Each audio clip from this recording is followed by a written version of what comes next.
Saludos, estimables estudiantes. En esta segunda parte de la teoría de cantidad de movimiento angular vamos a generalizar los conceptos que habíamos visto en el video anterior para contemplar el concepto de momento angular para un sistema de partículas. Entonces ya no voy a considerar solo una partícula como momento angular o cantidad de movimiento angular, sino voy a considerar un grupo de partículas que cada una aporta una cantidad de movimiento angular al sistema en total y puedo encontrar entonces el momento angular o la cantidad de movimiento angular total del sistema compuesto por todas estas partículas. Entonces voy a definir, ¿verdad? Si tengo, acá, si tengo n partículas,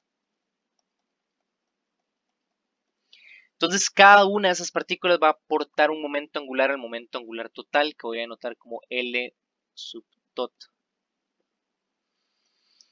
Entonces voy a definir el momento angular total del sistema de partículas como la suma vectorial de cada uno de los momentos angulares de cada partícula. Entonces sumo el momento angular 1 más el momento angular 2 más el momento angular 3 y así consecutivamente hasta el momento angular de la enésima, de la última partícula. Entonces ese es un principio de superposición bastante simple. El momento angular de todo el grupo de partículas, de todo el sistema, va a ser solo la suma, ¿verdad?, de los momentos angulares individuales de cada partícula. Entonces, esto puedo denotarlo como la sumatoria con un índice i desde la primera partícula hasta la última, ¿verdad?, de todos los momentos angulares de las partículas individuales. Esto es una notación para simplificar toda esa suma de ahí. Entonces decimos que el i es el momento angular para la iésima partícula que compone el sistema. Ahora voy a derivar esta ecuación porque nosotros antes vimos, ¿verdad?, que la derivada del momento angular me da los torques, ¿verdad?, que se aplican sobre la partícula. Entonces, si yo derivo esto,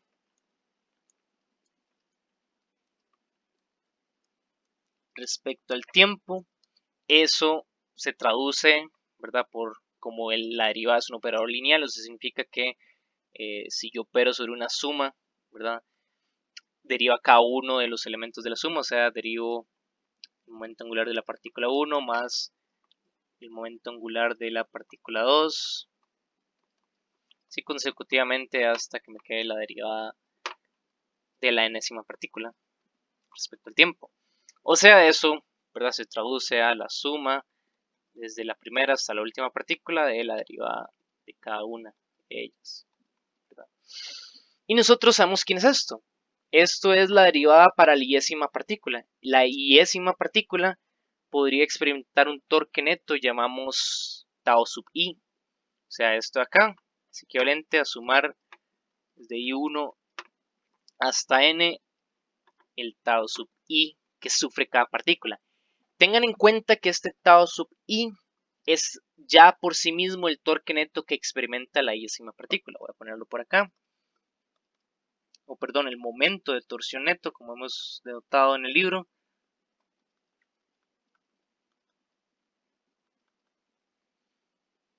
De la iésima partícula. En el video anterior denotamos el momento neto como la sumatoria de todos los torques que actúan sobre la iésima partícula. Noten que esta sumatoria no es la misma que esta sumatoria, son sumatorias diferentes.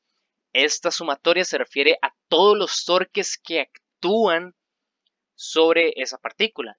Ya este T sub i, bueno, tau sub i, tiene contemplado esta suma, ¿verdad? Ahí sería el torque neto, perdón, el momento de torsión neto, significa todos los momentos de torsión que actúan sobre la iésima partícula, ¿verdad?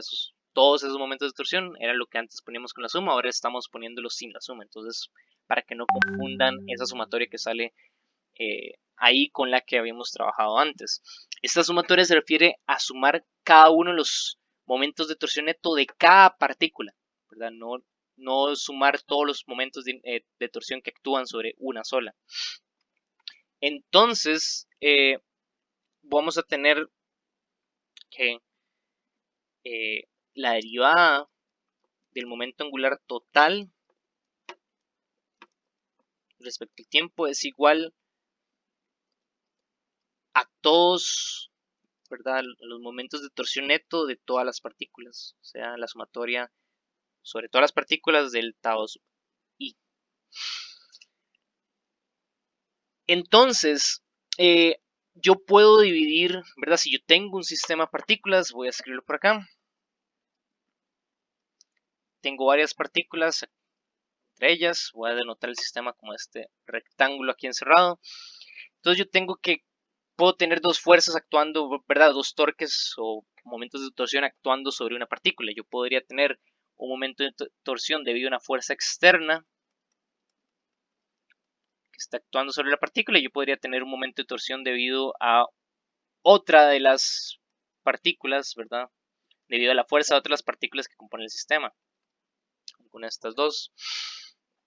Entonces yo puedo dividir esa ecuación en dos. Yo podría dividir esa ecuación en los momentos de torsión externos y los momentos de torsión internos entre partículas del mismo sistema. Sin embargo, vamos a ver que en este caso lo que nos importan son solo los momentos de torsión externos. ¿Por qué? Bueno, vamos a ver entonces que por tercera ley de Newton, la fuerza que hace una de las partículas sobre la otra es igual en magnitud y contraria en dirección, ¿verdad? Entonces voy a tener esta figura de acá, voy a contemplar dos partículas, ¿verdad? Una con, esta figura también sale en el PDF, es en ese momento en donde sale en el PDF, donde decimos voy a agarrar dos partículas, ¿verdad? Arbitrarias. Del sistema que puede tener n partículas, voy a agarrar una y le voy a poner un nombre i, y la otra le voy a poner un nombre j. Entonces cada una de esas partículas, ¿verdad? Hago un marco de referencia para ubicarlas. Entonces mi iésima partícula va a estar en una posición r sub i. Y mi jésima partícula, ¿verdad? Mi partícula anotada por j, va a estar en una posición r sub j. Por diferencia, ¿verdad? Por propiedades de suma y resta de vectores, yo sé que la distancia de separación rj menos ri me da este vector de acá, que yo denomino como r sub ij, que se denota, ¿verdad? R sub ij es el vector de separación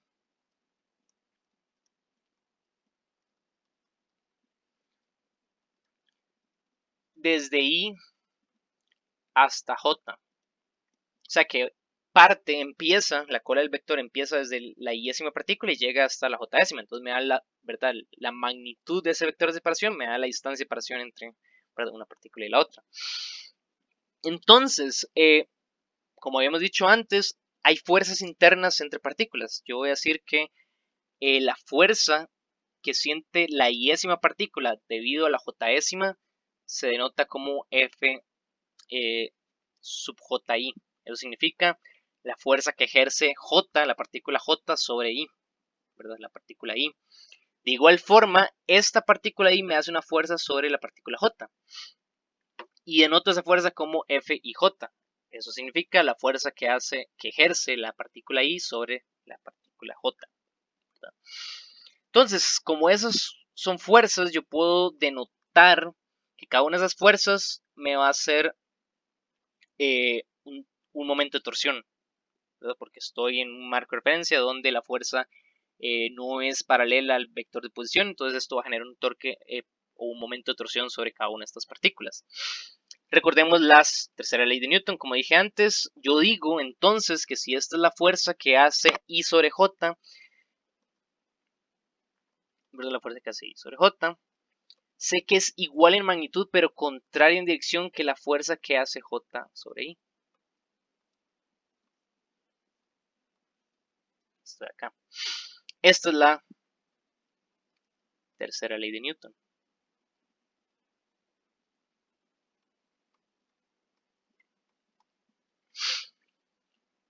Entonces, saquemos esa expresión para estas dos partículas, esta expresión que tengo acá de la suma de los momentos de torsión netos para cada partícula. Imaginemos que en este instante, ¿verdad? Solo vamos a contemplar los momentos de torsión debido a cada una, ¿verdad? De la partícula I sobre la J y la partícula J sobre la I. Entonces solo tenemos que sumar dos momentos de torsión. Entonces yo hago sumatoria, ¿verdad? De los momentos de torsión del sistema. En este caso sería el momento de torsión que hace J sobre I más el momento de torsión que hace I sobre J. ¿Cómo se traduce esto? Yo sé que esto por definición es R cruz F.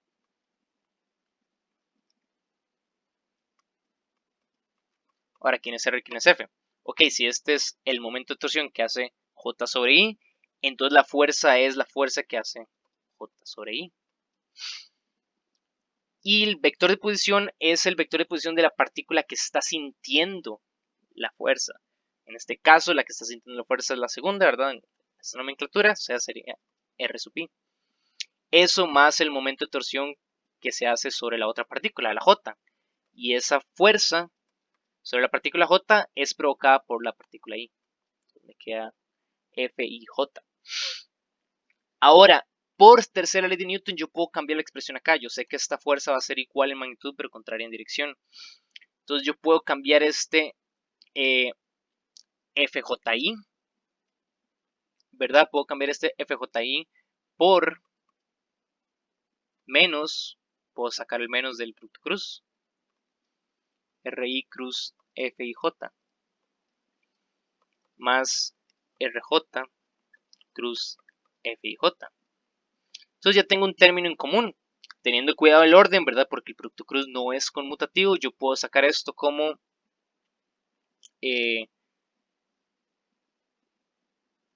voy a ponerlo como RJ menos RI, que es este término que sale de acá. Saco a factor común cruz FIJ. Entonces nada más tenemos cuidado de que los vectores de posición sigan quedando de primeros para sacar ese factor común. Y me doy cuenta que yo puedo definir esto porque justamente esa resta de vectores RJ menos RI es lo que yo definí como el vector de separación RIJ. Entonces yo puedo expresar esto como RIJ cruz FIJ. Ahora, dense cuenta que el vector de separación R y J es colineal con ambos vectores de fuerza. Si lo vemos de la imagen, ¿verdad? El vector de separación está sobre la misma línea que donde actúa el vector de fuerza FJ y el vector de fuerza FJI. Eso significa que cuando son colineales, o sea, puede ser o paralelo o antiparalelo, depende de cuál fuerza estamos agarrando, pero ¿verdad? Es indiferente. El producto cruz siempre va a dar cero. Entonces yo sé que este producto cruz RIJ cruz FIJ siempre me da cero. Noten, ¿verdad? Que estamos agarrando I y J puede ser cualquier partícula, cualquier par de partículas que están en mi sistema de N partículas. N puede ser igual a 10, a 20, a 10.000, etc.